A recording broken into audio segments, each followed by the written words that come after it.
What does it take for someone or for a brand for you to say na, alam mo, tama yung storytelling nila? It's really how you think, what you're passionate about, and who you are. We are delighted to have you here at the Phil SME Business Show. This is a business podcast and vodcast dedicated to help SME business owners like you boost your business. Stay with us as we hear from the partners who help make these leadership stories possible. Toyota, Benchmark, and Canva. Let's talk about entrepreneurs immersing their children in their businesses. Also, let's understand how the power of correct storytelling really makes a big difference in a business. And let's learn more about penetrating the market easily. Welcome to the Phil SME Business Show. My name is Trixie Esguerra Abrinilla, and today we have with us the founder and COO of Cine Heraya. Ladies and gentlemen, Hannah Granda. So yun na nga, Miss Trixie. Chismisan lang to. Hannah, thank you, thank you. Simulan na natin, straight up. I have seen you do productions, shoots, ganyan, na bit mo yung dalawa mong chikiting, no? Si Buko and si Rio. So I could really relate because as much as I can bring arty, I do. So I want to understand, at I'm sure marami nakaka-relate sa atin dyan, parang iba na yung generation ngayon. I don't know if it's just because we choose to, or it's because ganun na talaga yung panahon ngayon, or, you know, there's a deeper reason behind this shift. So can you tell me more about that family dynamics of yours and, you know, the intention of raising your family, seeing them, what you do? Actually, we grew up na yung parents namin are both entrepreneurs. So, but there would be months na they were not in the house. So we grew up with yayas. Okay.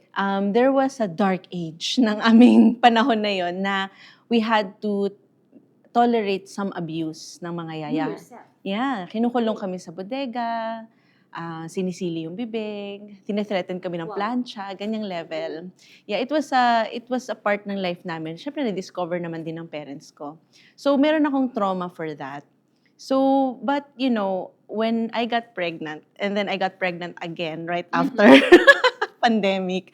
So I had to, I wanted to go back agad sa business. But for me to do that, I had to accept yaya for my kids. So I had a great yaya for my kid, si Rio, si Lynn.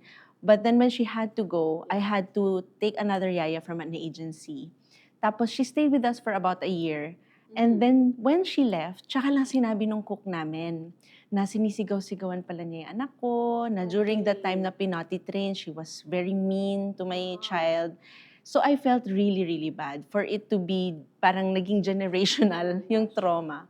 So my husband and I, si Chino, we decided, you know what, yung generation naman natin, iba na. We have this blessing na we're able to work from home.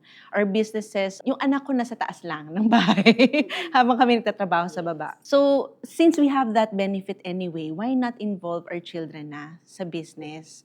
So nung una, we had this fear na parang, what if yung clients, they will feel like, napaka-unprofessional naman, may dalang bata.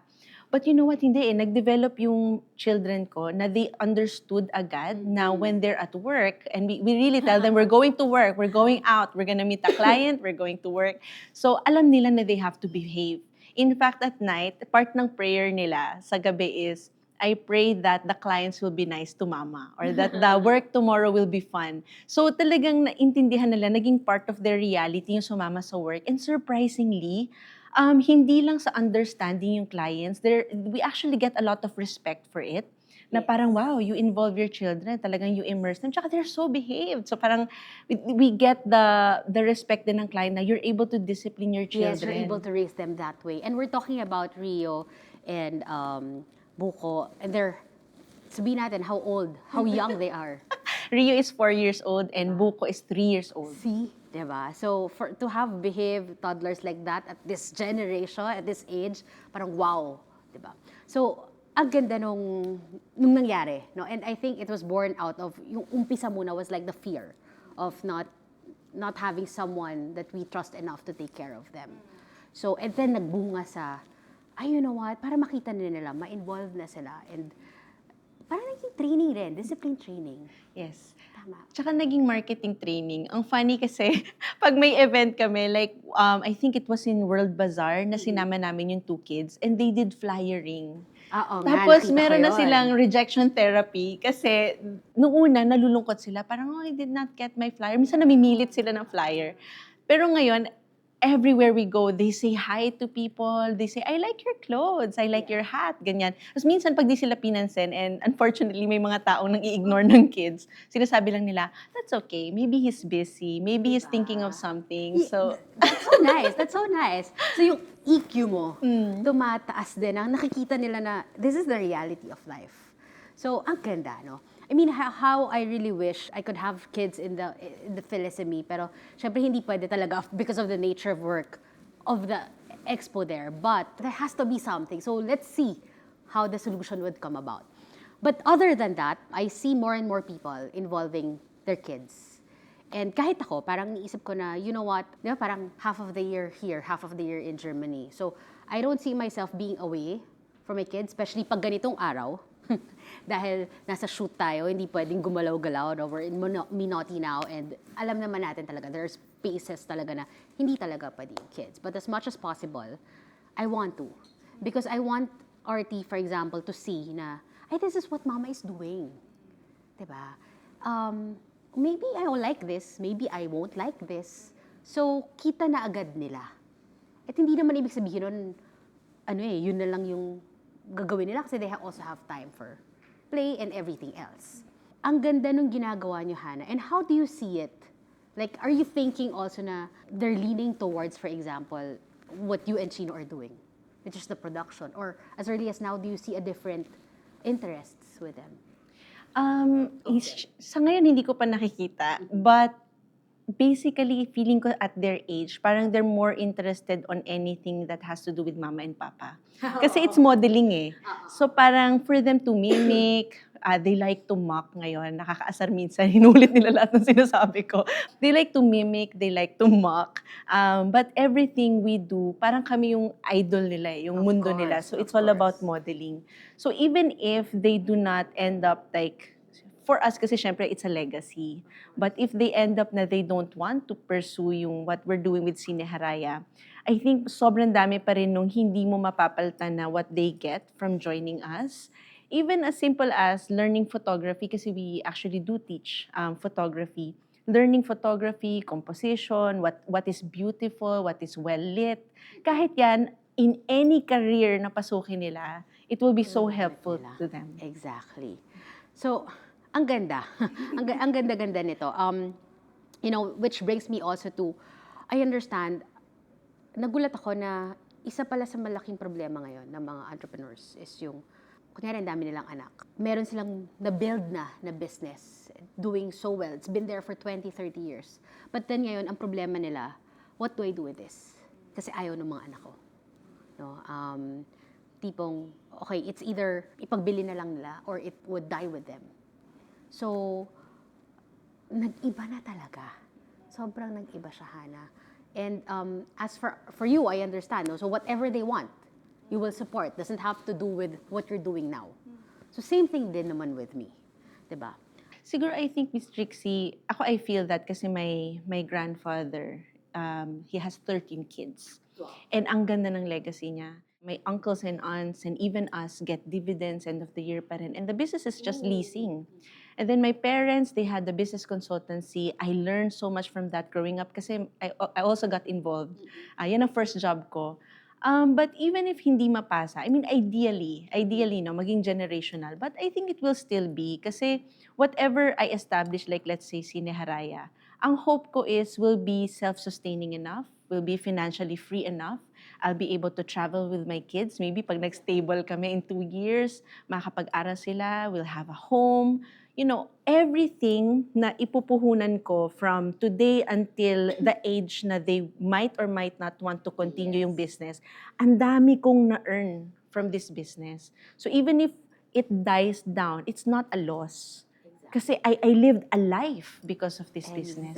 Exactly. And I wish more and more people would be able to see it that way. Kasi even with me, before, I didn't look at the business that I have na ganun. Parang I was so attached. Diba? Yun eh. Parang ito yun, hindi pwedeng mawala kasi ito siya. But then ngayon, I'm treating, for example, with Philesemy, the, Media Check Solutions, parang, you know what, exit strategy agad yung nasa isip ko. Right? Because I don't wanna be working for a very long time. Gusto ko parang, tapos tingnan na lang natin. So, if my son decides he wants it, and then for him, di ba? If not, ready akong ibenta. Parang ganoon, no? Not now, not anytime soon. Ayusin ko pa. Marami pa akong gustong gawin for this one. But yeah, that's what we're saying. Kasi hindi naman tayo din tinuruan na malay natin, di ba? So parang it's just now that we're seeing, ito pala talaga yung meaning ng buhay. Ganyan. And what we're doing, we're actually trying to make the world a better place without feeling na dapat ito yung, yung business mo and yourself. Pwede namang hiwalay siya. So now, Hannah, since para na rin naman tayo talaga nagkukentuhan lang dito, of course, no, ito na ating Philesemy podcast season. Anong season na natin, Hannah? Season 4 na tayo. Season 4. Season 4. I always hear you and Sheena talk about storytelling. I see your works here and there, and laging may either short stories or I think you're trying to do long forms now. But really, what does it take for someone or for a brand for you to say na, alam mo, tama yung storytelling nila? Kasi, ano ba to? May formula ba to? Or kasi there are brands na, oh my gosh, I don't know if we can do storytelling kasi of our own brand. Kasi parang, lalo na kung di ba owner ka, tapos you have a brand na pinapangalagaan mo, na minsan hindi niya sure eh. Paano ako papasok dun? Or is storytelling just really about, no, sabihin mo lang kung saan ka nagsimula. Sabihin mo ano ginagawa ng produkto mo. Can you tell us more about it? Actually, yung storytelling, to basically parang simplify it, brand positioning yan eh. Yung how do you become immediately unique on the shelf ng lahat ng competitors mo. It's really how you think, what you're passionate about, and who you are. So I always tell, kasi we do lessons now, we teach, especially with CCA. What we teach yung mga participants namin is, when you started your business, even ikaw, Miss Trixie, when you started your business, you found something interesting, you found something you're passionate about, or maybe you found something na hinahanap mo sa market, na parang bakit walang ganito? Dapat tayo yung gumawa ng ganito. If you're someone na naisip mo yun, unfortunately, what makes us unique also makes us common. Kasi yun, yung uniqueness na yun, na feeling mo, you know what, ako lang yung may ganito, is because other people are also looking for the same thing. So kung meron kang, as simple as cookies, gusto mo gumawa ng cookies because ang tagal-tagal mo na naghahanap ng cookies na hindi gumagamit na gumagamit, let's say, ng muscovado because you love the taste of muscovado instead of white sugar or brown sugar. Other people are looking for the same thing. So you're actually looking for your community. So when you tell your story, when you talk about yung passions mo, let that be history or passionate ka about sa gera or passionate ka about oil prices going up, other people are passionate about the same thing. If you're passionate about SMEs, kaya tayo Miss Trixie, kaya tayo nag-connect kasi we're both passionate about SMEs, right? So you found your community and then you keep building it. And then even in the midst of that community, you will find your uniqueness pa rin. And then find people closer and closer to your niche. So if you want to be unique talaga, you just talk about who you are and what you're passionate about. Okay, so nandun na tayo sa who you are, what you are passionate about and what you're doing now, right? And the solution that it provides. Ina-assume ko na siya. So within that topic, no, may formula ba on how one should deliver or one should start telling the story? Stay with us as we hear from the partners who help make these leadership stories possible. Toyota, Benchmark, and Canva.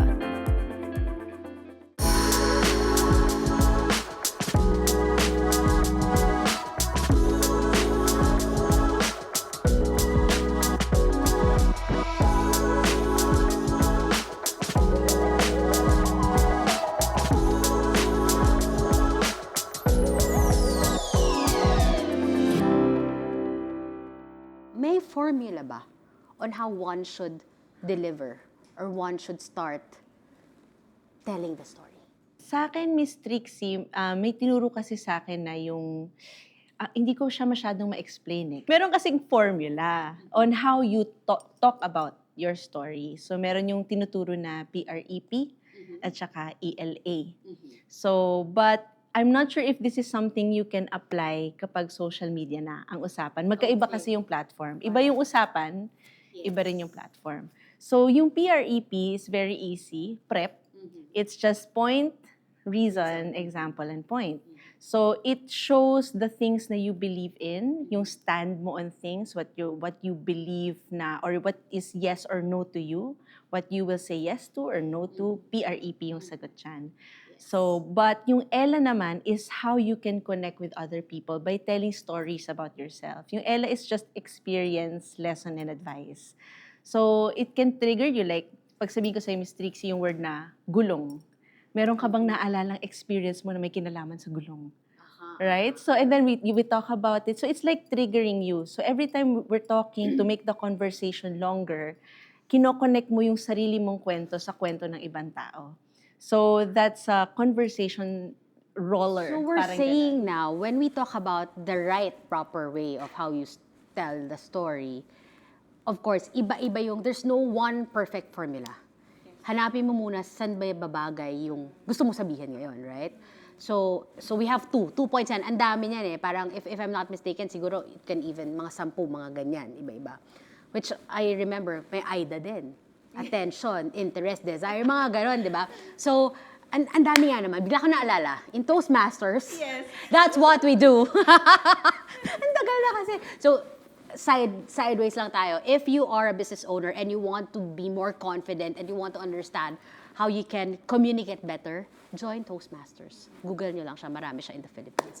So, yun. Thank you very much. Or join the workshops of Chino and Hannah because they're now teaching. Diba? They're teaching storytelling and I think photography also, diba? O, dami ko na alam. So, mga ganyang bagay. And I think recently lang yon. Tama. So, kamusta? Bring me into your journey of course, when I first met you, you were offering what? Photography And interviews, videos. Okay. Yeah. So, yun na start. Pero ngayon, parang ang dami-dami nyo nang ginagawa. So, ang dami nyo nang ginagawa, and I feel like in every event, in every expos out there in SMX or World Trade, I see them. And I'm happy. I'm really happy for them. Make us, understand the journey and how you're able to, I think, penetrate the market in the Philippines well enough. So, actually, Miss Trixie, more of going back to the roots kami. When I started yung Cine Haraya kasi with my best friend, we really did AVPs and TV commercials. Yung AVPs namin were mostly for agriculture or factories. Kasi magaling kami nung best friend ko sa understanding processes. From step A to step Z, magaling kaming i-process yun pag kinausap namin yung factories and then simplify it for a video. So, agribusiness is the same. Agriculture business, it was on Studio 23. So, naging magaling kami doon. Sa commercials naman, dahil sponsor namin yung Pit Games and Excellence, sila yung ginagawa namin ng TV commercial Sabong Community. Wow, di ba? Di mo iisipin eh. Nagdun pala Sabong. I toured the US twice for the Sabong community, learning about breeding, pero scientific. It wasn't about the game foul game of it, but really understanding the science behind breeding. So magaling kami sa video production.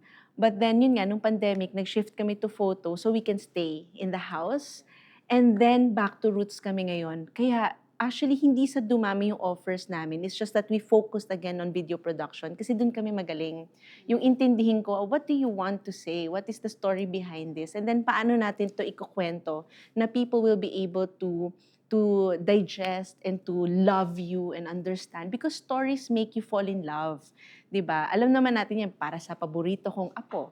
Yes. Ayan. Sinong best friend mo doon? Yes. I think, Hannah, if I may butt in, I think doon din kayo magaling kasi you don't engage a company for their equipment or what. Kasi lahat yun fair playing ground. Sige, bilhin mo lang siya, meron ka na. But more on, ang value na nakukuha dito ng client is gaano kayo kagaling umintindi at i-execute yun just by looking at what's happening and understanding what the client needs. Diba? So, doon sila magaling, guys. Hindi ko sila ginate-keep kasi Diyos ko naman, di ba? Okay, so balik tayo sa Hannah. So, ayan na nga. So, ngayon ang question is, nakita namin yung history, ang dami-daming pinanggalingan. But now, again, I see you everywhere. How were you able to be everywhere? Nakakatuwa yung kwento na yan kasi actually, we had a client noong 2024 na as a small company, we felt like enough na. One client, kasi it was a good paying client. Okay. So we had a long contract. Sabi namin, enough na to. Huwag na kaming mag-sales, huwag na kaming mag-marketing, 2024. Okay. But then nagka-internal problems sila. And they were no longer paying us kasi naka-hold yung funds. So syempre, in turn, wala rin kaming pera. So anong gagawin namin? So the contract ended short. And I was left with equipment, I was left with hired manpower, and kami, di ba? So, what we did was we created Success Stories HQ. So, ang ginawa namin, nagbayad kaming ticket sa WOFEX, and then nag-interview kami doon ng mga negosyante. But very surprisingly, somebody saw potential, somebody saw value in that. Kasi si Noel Bazar contacted us, as in by email, on my birthday. Sabi nila, my boss saw your video and he wants that for our event. So during the Noel Bazar, kami nilagay. But before the Noel Bazar happened, sabi namin, uy, may nakakita ng value. Ibig sabihin, we saw something here, we did something here. So why don't we try offering? So nag-email kami sa ibang event organizer. Si Miss Trixie yung isa doon. Sa dami ng emails na ini-ignore ni Miss Trixie, nakita mo talaga. Ini-ignore, no? So, napinipiling basahin. Hindi naman. So, sobrang busy lang ni Miss Trixie. Talagang kismet. Talagang pagbukas mo ng email, bigla mo akong tinawagan. I was at the briefing ng Noel Bazar at that time. Kaya di ba tagal ko sumagot, wait lang ma'am, lalabas ako. Nagot ako sa kotse. So, doon kami nag-meet ni Miss Trixie. And then other organizers also saw the potential. So, we're able to get a lot of X deals sa mga events. And then some of them, like Phil SME, found even more value in it na that you're willing to support us, di ba? So hindi lang siya basta X deal na ngayon. So we really appreciate that na parang, okay, we stepped up. Graduate tayo. Graduate tayo na parang yes, somebody's willing to pay Yun naman for yung yun naman talaga yung isa sa mga goal, di ba? Hindi naman pwedeng forever kang X deal or what. Or, you know, di ba yun naman yung gusto natin, di ba? If we make money and then there's also more money to give and to share and to, di ba, to create more opportunity. So, yun. So ngayon, Hannah, what's your dream like for Cine Haraya? My dream for Cine Haraya, siguro, Miss Trixie, is magkaroon kami ng office. I was joking with Teng and si Bogs. Sabi ko, pag balik kayo, tapos meron na kayong sarili nyong wing.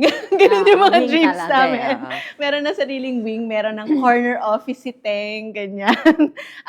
Pero sa totoo lang, napaka-simple ng dream namin. Magkaroon kami ng cafe. Magkaroon kami ng cafe sa office namin na merong coffee allowance yung team. Very, very simple dream. Highly possible. Highly possible. Singit ko lang, Miss Trixie. I told you, di ba, na we were doing yung trainings. So that's because yung background nga ng parents ko is business consultancy. So I grew up doing trainings. So nag-a-assist ako, bigay ng papel and everything. So I know the potential, I know the value of trainings. So that's something talaga na nahawa ko sa team. So now Chino and Teng are also doing the trainings na nakita nila, iba yung feeling na sasabihin sa'yo ng participants mo na, wow, dito lang ako may natutunan. I've joined so many trainings, pero dito may natutunan kami. Now I can use my camera. Now I can do my own stories. I can be a content creator. So naiintindihan nila, ang sarap ng feeling. But really, what I dream about is yung parents ko. They would fly internationally. They would fly to provinces, everywhere, and they would bring us, yung kids nila. And the clients love them so much that they're willing to pay for their tickets, for their hotels. So sabi ko, someday, I want that to happen. And we've actually done it once. We had a client last year who was willing to pay for our ticket and accommodation to Taiwan. So I think ang dream ko, Miss Trixie, is to have more of that. Like, I wouldn't mind having less projects if our projects would take us everywhere and then mag-enjoy kami, build memories. I feel like more than making profit, it's yung magkaroon ng meaningful moments na you would want to look back to. Mas yun yung gusto ko mangyari for Cine Haraya. Exactly. So put that in your vision board, Hannah. Because it will really, really happen. Especially if you have, the intention is there. It's ang pure eh. Diba? Not just for you, but for the kids, syempre, for the whole team. So I believe you will really achieve that. So sa next na usapan natin, tawagan kita, Miss Trix, nasa Disneyland kami, sandali lang. Nag-shomai kami sa Hong Kong. ganon. It will really, really happen, Hannah. So I'm happy to hear all these things, and thank you for sharing with our Phil-SME community what's it like to grow a business alongside with your family, So, any last words that you can share with somebody who's watching you and saying, gusto ko mahawag, gusto ko magkaroon ng ganyang dream, at gusto ko ring ma-penetrate yung market. If there's any tip that you can give for a struggling owner na ang hirap maghanap ng parang ang dami-dami namin sa market, parang paano ba, price point na lang ba to? Hindi naman ganun, di ba? What would you tell them? Siguro, Miss Trixie, is don't undervalue yourself. Again, you started your business because you were looking for something na wala sa market, and you provide that. So remember that value. It just takes a little bit more time, lalo na pag organic. But if at some point you feel like kailangan mo nang mag-adjust ng price, then you're going the wrong direction. You just need to find the people who see the same value in what you're offering. So it takes some time, continue to talk about your story, continue to talk about your passions, your solutions, and then talagang organically, mabagal lang sa umpisa, you'll find one person who will continue following you, liking your post, and then you'll find another client na will support you. And then slowly, because the algorithm, because of the internet, finding the same group of people na nag-engage sa'yo, exponentially mag-roll down the hill yan, and you will just find your community. I love that. That's really beautiful. Ang ganda, Hannah. No? So with that, of course, stay true to yourself. Stay true to your passion. And with the right intention, the right people will also find you. The right clients will come knocking at your door with so much opportunities just for you. So, wag kang bibitaw, kayang-kaya mo yan. Pero kung naghahanap ka na ngayon ng mga solusyon para ma-upgrade ang business mo, para mas dumami ang kita, ang profit, di ba? You have to go to the Phil-SME Business Expo.